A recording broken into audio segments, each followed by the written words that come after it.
आजा कोरवा मोए ते रानी, आज रंगवा रंग द्या जवानी।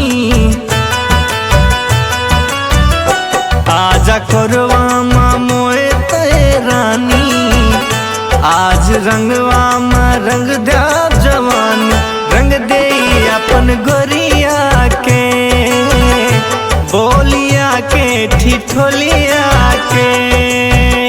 रंग दे अपन गोरिया के, बोलिया के ठिठोलिया के।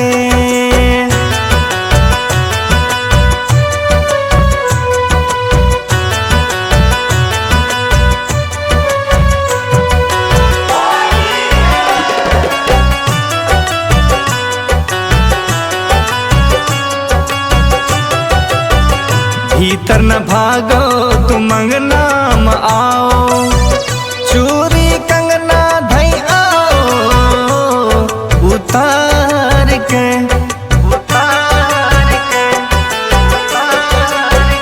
लागत कच्चा चबा जाम तुही का। जब जब लट शुरू जाओ संभार के, आई मिलना के घरी सुहानी। सात जन्म के तुमो कहानी, चुटिया के कमरिया के, बोलिया के ठिठोलिया के। रंग दे अपन गोरिया के, बोलिया के ठिठोलिया के।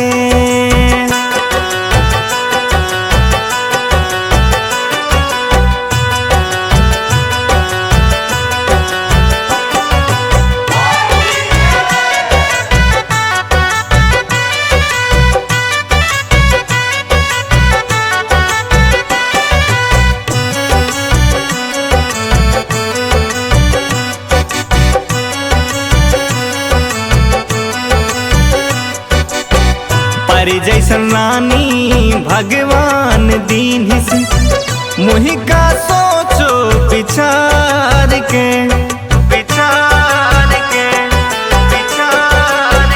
निकरो तो बाहर तनी पीस दो भंगिया। धरावंग है करैहा उतार के, अखिलेश रंग दे है जवानी। डाल चंद्र ना करी हो नादानी, बांधा